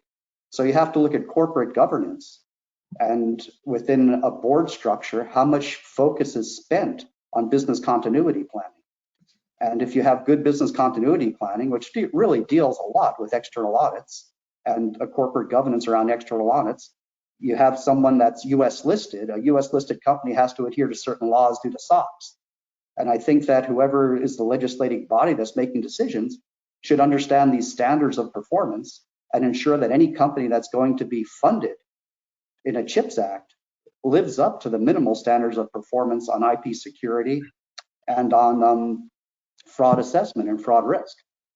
But the big thing for me would be the statement that we have to really understand, I believe, how important analog is, but truly how important it is to have onshore R&D that can partner with Department of Defense, that can partner with leading integrators, chip manufacturers, end product deliverers, or the Dells of this world as well, system companies, to come up with differentiated solutions at an R&D point, and then immediately, seamlessly put it into domestic manufacturing. And how wonderful would it be if the US becomes an epicenter of shipments through the world? I mean, would there be anything better than US manufacturing supplying China as far as a government oversight of what's going into China versus the other? So I think for me, that's what I would love to have come out of this is, well, actually what I'd really like to have come out of it would be from extremely great initiatives to move them into quick actions. But within that, to have really legislation that people would understand who you're funding and is that funding intrinsically going to be secure? Or are you funding a company in a country that itself has a charter to be a high-tech manufacturing leader? And it's a different question. So anyway, that's what I think on the question of what should come out of this meeting. And I think it's very critical if we can hit some of those goals. Thanks, Russell. Great points. Let's pivot a little bit.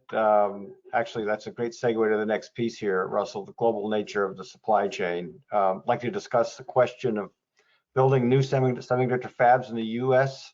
on U.S. shores and the importance of our global supply chain. An SIA Boston Consulting Group report that was released a few months ago found that complete manufacturing self-sufficiency in the United States would require more than $400 billion in government incentives and cost more than $1 trillion over 10 years. That's $1.4 trillion price tag to make ourselves self-sufficient in chips. As new factories or fabs are built to accommodate increasing demand, it's critical that much of that capacity is built in the US. I think we all agree on that. But the semiconductor supply chain is and will remain global. So there's a lot going on here. Claire, many in Congress, including your boss, are pushing for more US manufacturing, which we've already talked about. Others in Washington would like to take things several steps further and want the entire semiconductor supply chain brought home to the US. What do you think about this? Aren't we really looking to strike a smart balance between global and domestic manufacturing? Well, I think it's unrealistic to imagine the entire ecosystem living in the United States. We have lost a significant amount of the workforce intelligence necessary to be, the only place where semiconductor manufacturing occurs. It's just not something that we're really capable of doing. And also, the whole point of a secure supply chain is making sure that you have, resiliency there and redundancy. I think you asked Cameron about this earlier, but, there's droughts going on in Taiwan right now. There was an earthquake in Japan. There could be something that happens in the US where we wouldn't want to have all of our eggs in one basket. And I think, at the same time, it is very important that the US competes for this increased capacity that's going to be built globally. The demand for semiconductors will only grow. And so if new fabs and foundries are being built, I think they should be built in the United States. We need to bring back that know-how and that leadership. And, these are good, high-paying, long-lasting jobs. And I think it could only do the country good to have those here. There already is and will be plenty of manufacturing and Southeast Asia, Europe, but the US really needs to kick it into high gear and compete for this business. I think, as the president said at the CHIPS summit at the White House last week, which we don't get very often, it's time for the U.S. to get in the game. Cameron, how does Dell view the balance of global and domestic manufacturing? How does this balance affect the affordability of semiconductors and the ability of companies like Dell to sell its products to both government and commercial customers? Yeah, it's a really good question, John. And I'll dovetail what Claire said. You know, everything in balance. We absolutely have domestic assembly, domestic second touching capability. But when you look at the global context, because we are a global company, you need to be able to manufacture elsewhere around the world to be able to get those economies of scale that Claire mentioned. I'm just underscoring that point a little bit.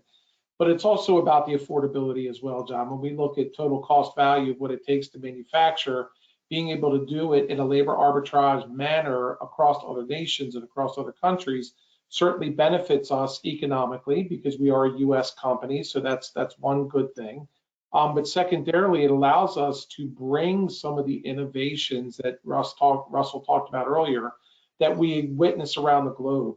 You know, one thing we've learned as a company is diversity is more than just a tagline, right? You never know where your next great innovation comes from, your next great idea, especially in the technology market. There's innovative people doing innovative things all around the world that want to leverage technology for good, just like what our company stands for.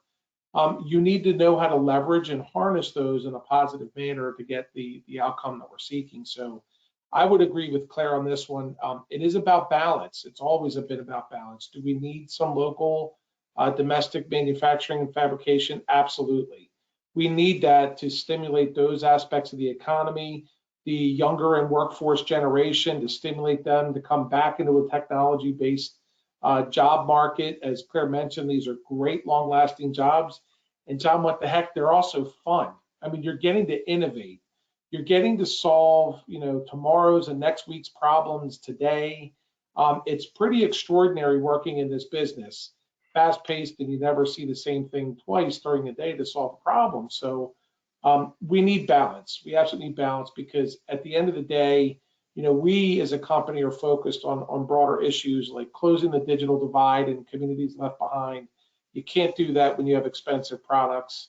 You can't help support national defense or civil infrastructure, help building out 5G in a safe and secure manner if you don't have a balanced approach to the global context. So really, it comes down to that so that it can be affordable, accessible for those that need it, and really supply a great economic advantage for the country as well. And if I can build really quickly on what Cameron said, I just want to reinforce that, you know, the US can't do this alone. China has deeper pockets than we do at the moment.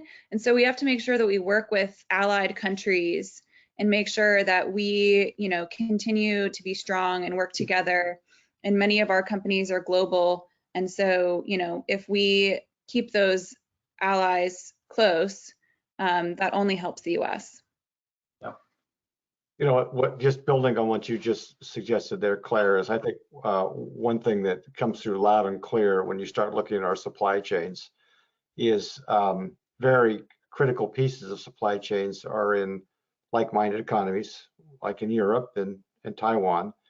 And I think that doesn't it suggest that we really have to make sure those alliances are strong and stable so that if for no other reason that our supply chains can be strong and stable. Yes, and the CHIPS Act includes a multilateral fund to make sure that we have, you know, transparency with our allied countries in terms of, you know, export and non-market economies and all that stuff. And so we want to make sure that we put some money in there too to allow our State Department to really have all the tools it needs to work with our allies. Thanks, Claire. Russell, you started to answer this question about the global domestic manufacturing balance.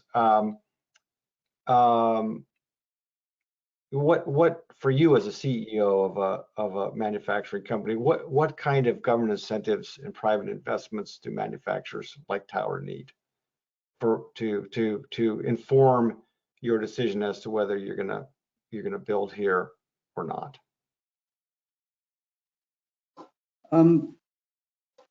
Very good question.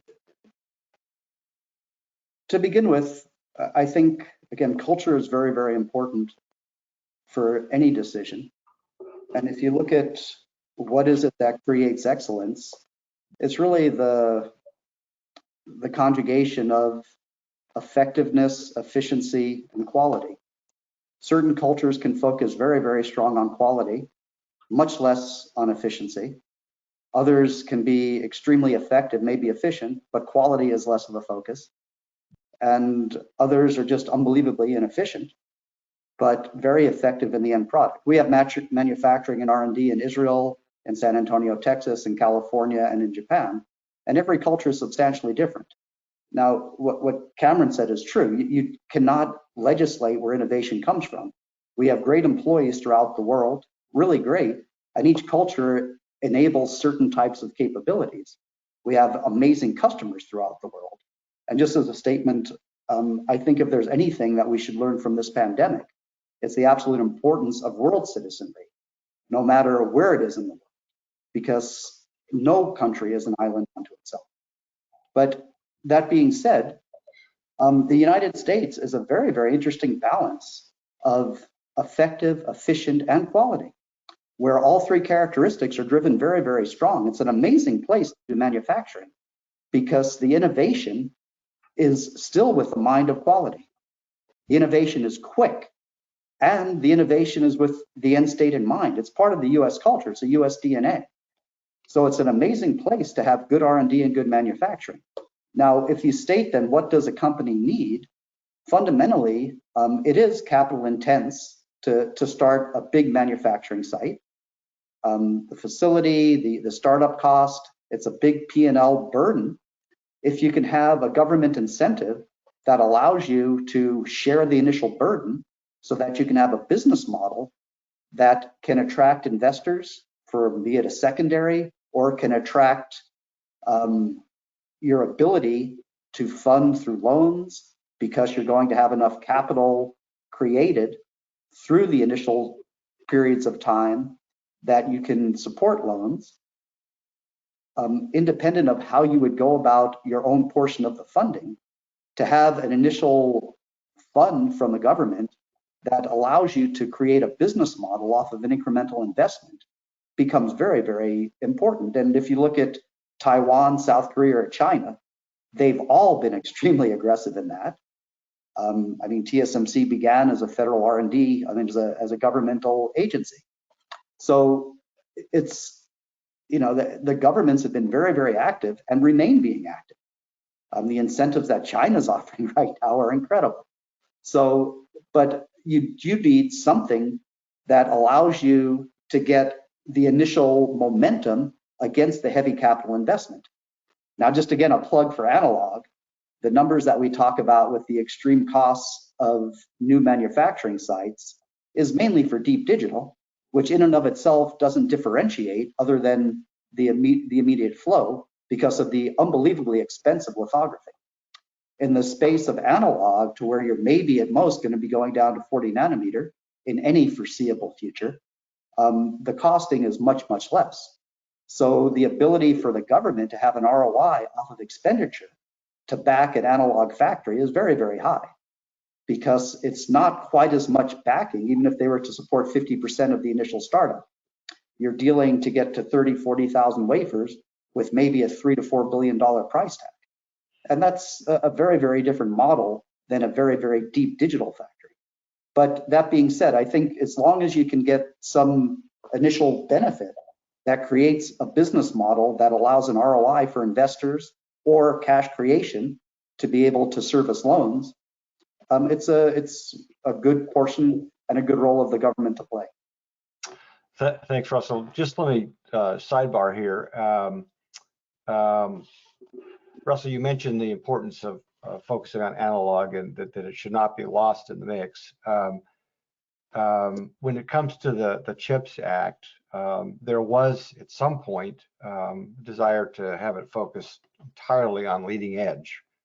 That has been smoothed out, and it's technology neutral, so that CHIPS Act funding would be available to kind of all parts of our sector. Claire, you want to talk to us about that a little bit, because I think you might have been involved in that. Yeah. Yeah.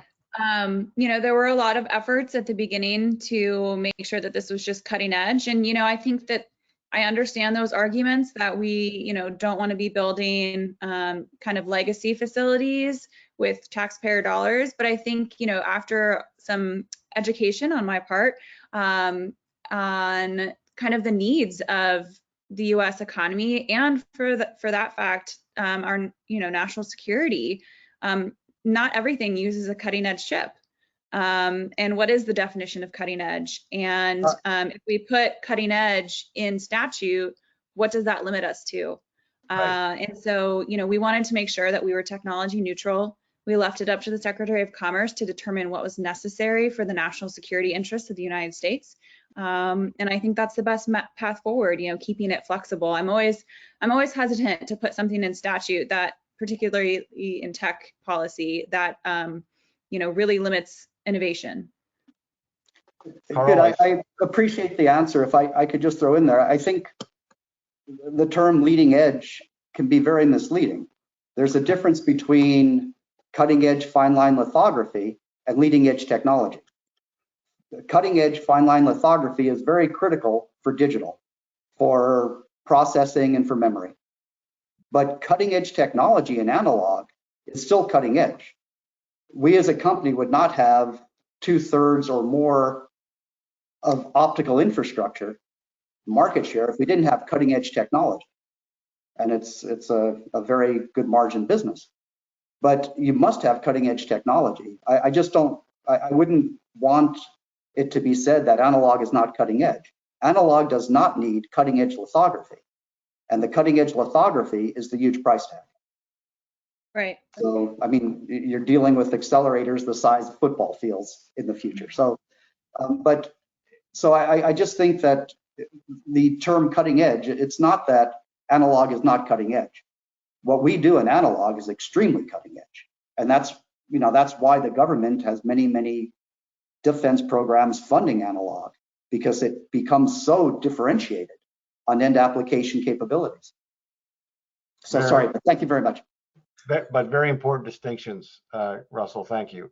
Carl, I see you smiling and shaking your head on some of this. Do you want to weigh in here? Sure, a lot of agreement, because I think if you start talking about a strategic vision, then you have to have the following. Number one, yes, of course, you're cutting edge.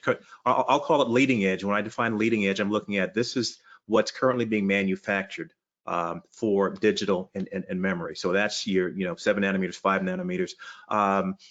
There's also what's needed for analog and mixed signal, as Russell was talking about. Again, you don't have your mobile phones without significant analog and mixed signal content. You also need to look at a third category, in which are power electronics and your optoelectronics photonics. Again, if you don't have that as part of your structure, you go to pot. Then the last two things are kind of interesting, at least from my point of view. Number one, it's the R&D that ties all these things together, where you're looking at that infrastructure that's tied to, as Russell was talking about, a US-based ecosystem. Because I've had conversations with professors. When I was at IARPA, one professor in particular said, hey, I know that this unnamed foreign company is taking my IP, and there are certain things that I do onshore because I don't want that IP stolen. So that's another part of it. And last but not least is when you look at what are the capabilities that we already have, let's ensure that we do that, as well as looking at ways to reduce the dependence on obsolete microelectronics. How do we take things that have been done before, bring them into a more modern manufacturing paradigm because of the issues involved with counterfeiting, because the issues involved with reliability, as well as kind of staying up to speed with the direction that the industry is going. Thanks, Carl. We got a lot of great questions from the audience. Let me just bundle a couple together. Nora Larkin asks, the DoD is addressing the lack of onshore foundry through a number of programs, ShipRamp, RAMP-C, that address the entire microelectronics design manufacturing cycle. What is the status of DoD efforts? And basically, the question is, are they sufficient? That's one question. And the other one is, Claire mentioned that DoD represents only 1% of the chip market. How can chip manufacturers meet DoD's unique needs, develop and manufacture specialized hardened components if it represents just a small share of the market? Boy, this is an ongoing question. Who will fund this work? Anyone want to start with that one, Carl? You might. That's in your. I'll jump in the mix because I again have worked this area for a number of years. When I look at what's happening, so the first part of the question with regard to DoD and what they're doing with SHIP and RAMP and RAMP-C, they're in progress. They're making progress. They're moving forward. And again, right now, because they're in early stages, a lot of at this point, wait to see what happens and make the appropriate decisions moving forward with regard to those programs.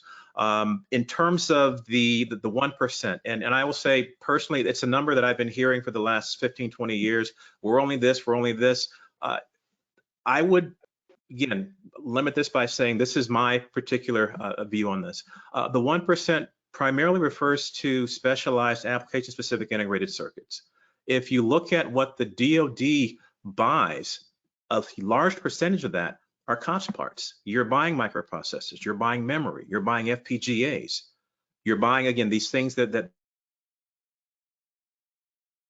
are off the shelf at various technology nodes, ranging from, hey, here are things that would be considered quote unquote old or legacy at 90 nanometers and higher. Here are things that are being bought with current technology. Your most recent FPGAs that are coming out at 14 and 10 and 7 nanometers. Those are all part of that government portfolio. So if you include the entirety of what's being used with, you think about servers, you think about what's on desktops, desktops, laptops that the government itself purchases, it becomes a different number altogether. And the question is, how do you efficiently take that bulk aggregation of those COTS parts to help fund what's needed for specialized parts? Yes, if you're building something for radars or fire control system, other specialized components that are going into our platforms, that's a different thing. Okay, so how can you, and what's the most efficient way of leveraging that aggregated volume to allow you to build those specialized components? That's how I look at it. Over. If I could dovetail that, Dr. McCants makes such a brilliant point. The DoD absolutely, in certain mission environments, when you look at the operational environment, they're clearly a special needs. We absolutely know that. However, I think we need to also commend the DoD because there's a lot that's going on when you think of the software factories, what Army Futures Command is doing with the next generation combat vehicles, et cetera. That the DoD, look, the constraints that are imposed on the DoD from an acquisition perspective are there for a reason, right? It's there so we can field safe capabilities for warfighters and peacekeepers to protect the nation. That's really what it comes down to. Being able to do that exactly as Dr. McCants talked about with using COTS products and looking at can it be used safely and effectively in the operational environment, you got to give a lot of credit to IARPA, DARPA, Army Futures Command, all these different coalitions that are really driving to I won't say normalize, probably is not the best word, but a word to use, how the DoD is consuming this type of microelectronic capability. And they're truly trying to limit the amount of highly specialized use cases. But as Carl mentioned, there's always going to be that need. But limiting those, understanding what those needs are, and then putting them in that special box so that we can focus on maximizing the DoD's potential to leverage commercial technologies has always been the focus. So if you look at just specifically DARPA awards, I had mentioned two of them earlier that we participate in. That's T-Music and Lumos, Lumos being the integrated laser SIFO. They're very specific needs of DoD, but they will drive into being huge commercial platforms. I mean, if you have an integrated laser, it's an amazing product for 800 gig communications, but they will go commercial and be huge. So the fact of putting time and energy into it to partner with the government on something that has a benefit to the community that you're involved in, which is the United States community, that then moves on into what we have as an aerospace and defense business, which I'm sure that Dell has as well. So you have an aerospace and defense that is the next phase that's going to be ultimately buying for what you've done with the DoD. But then you have the commercial aspects because you've developed a new platform that you've decided to bid on because it does have long-term commercial applications. So I think it's a perfect thing. It's not that the DoD uses 1% of the chips. DoD programs, DoD grants enable strong, really, private company or public company government cooperations that allow an industry to thrive. I think the thought process that DoD only uses 1% is really an erroneous thought process. That might be what they themselves buy, but it's not what they enable. DoD funding, DARPA funding, is an incredible enablement for the industry. Any other perspectives? Okay, I just got a note that's saying we only have a few minutes left. Let's do a bit of a lightning round here. We've talked about a lot of great stuff. Let me ask a couple of questions and see if we can get some quick answers. Will a greater share of chips really be made in the US over the next 5 years? Are we going to be successful in our effort here in tipping the balance? And will the steps currently being contemplated really strengthen the resiliency of the chip supply chains? So let's start with Claire. I think so. I think that you're going to see a lot more chips being made in the US, not just because of the CHIPS funding that hopefully will come through in a few months, but also I think there's just a narrative that a lot of companies are picking up on, and there's an eagerness for states to compete. And then I also think that that will really help strengthen our supply chains. Thanks, Claire. Let's move to Cameron. I'm an emphatic yes with Claire. Look, when you challenge the American public to do something, we always rise. It's just that simple. We're competitive by nature. So the answer is yes, and I think it's going to do a lot of positive in the world. I think when you look at it long term, it will be sustainable, and the simple focus on the supply chain itself is the right first step, right? That's what's going to drive, is that demand signal. It's going to let human intuition and innovation happen, and the American society always rises. So I'm very excited. Great, thanks, Cameron. Carl, you're up. Concur with the previous two. Yes, and I think the other piece of this goes to something Cameron was saying earlier, and that's the innovation piece. Because having this and addressing having the infrastructure in place for not just the existing supply chains, but knowing what needs to be done for supply chains for future technologies, and ensuring that those are in place and those are secure and those are resilient, that's what's going to continue to keep things moving forward. Thanks, Carl. Russell, bring it home for us. I have also an emphatic yes. I think that the initiatives are excellent. I think that there's a lot of interest. There's bipartisanship, which is always good to see. And I can say for Tower, we have a beautiful facility in San Antonio, Texas, with 90 unused acres that just screams, build on me, build on me, build on me. So we're excited to go forward. Fantastic. All right, great discussion. I could go on for another hour. I don't know about the panelists, but we're unfortunately out of time. Thanks, Claire, Carl, Cameron, and Russell for sharing your really great insights today. And thanks to the audience members for the great questions. I'm sorry we couldn't get to more of them. Let's turn the floor back to Suzanne, who will introduce today's closing speaker, one of the principal architects of the Chips for America Act in the House of Representatives, Congressman Mike McCall. Suzanne, over to you. Thank you. Thank you, John, for both your partnership today and for moderating.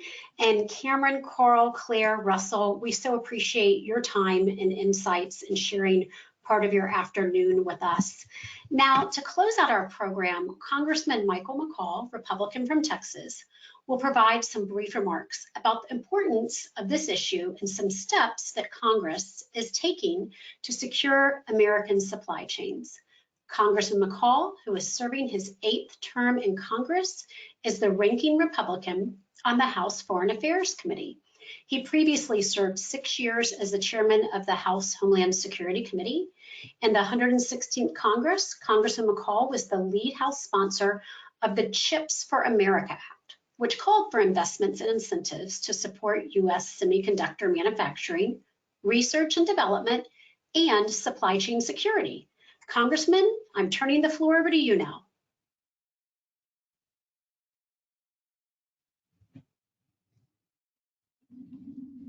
I want to thank all of you for attending this virtual discussion about securing America's microelectronic supply chains. I'd like to thank the Intelligence and National Security Alliance for hosting this important event. 2020 highlighted for many of us the need to harden our microelectronic supply chains and ensure U.S. global leadership in semiconductor production. We saw what the CCP did when the U.S. needed critical PPE during the height of the COVID-19 pandemic. They hoarded the global supply and restricted exports. And the reason they were able to do this is because of their stranglehold on that supply chain. This was a wake-up call for many Americans. We need to build up our supply chains so we are not held hostage by the CCP's malign behavior. The Chinese Communist Party poses a generational threat that demands urgent action. And one way we can do that is by increasing manufacturing of advanced Fox semiconductor chips right here in the United States. These chips are essential to our economy and our national security, powering the laptop you are using to participate in this discussion, as well as our fighter jets. And they are already serving as the brains behind emerging and transformative technologies such as 5G, quantum computing, and artificial intelligence. The U.S. is a leader in the intellectual property and design of these chips, as well as the equipment needed to manufacture them. However, we are falling short on fabricating these chips in the United States. And at the same time, the CCP is advancing aggressive policies using non-market subsidies of more than $100 billion in IP theft to surpass us and other leading democracies. We simply cannot let this happen. And that is why I introduced the CHIPS for America Act to incentivize companies to increase manufacturing of advanced semiconductor chips right here in the United States, which passed in the National Defense Authorization Act. Now we must fund this critical initiative. But securing the supply chain cannot be done with incentives alone. The United States and our allies must restrict the flow of critical technology to the PRC that threatens our national security and foreign policy interests. The U.S. government must continue to restrict technology exports to companies like SMIC and Phytium that partner with the CCP's military in their production of semiconductors and hypersonic missiles. We must demonstrate leadership and work with our allies to unify export control policies and licensing decisions. Export controls are one of our most effective tools to keep advanced U.S. technology out of the surveillance systems that imprison people based on race and religion, and out of the missile systems aimed at our allies and our homeland. Unrestricted technology trade cannot continue when a generational adversary like the CCP is actively threatening our country, our allies, and our values. Safeguarding the semiconductor supply chain from the CCP coercion is one of the most significant and strategic foreign policy challenges. Each one of us here understands its importance to our economy and national security. So I want to thank each of you for either taking an interest or an active role in today's discussion. Thank you.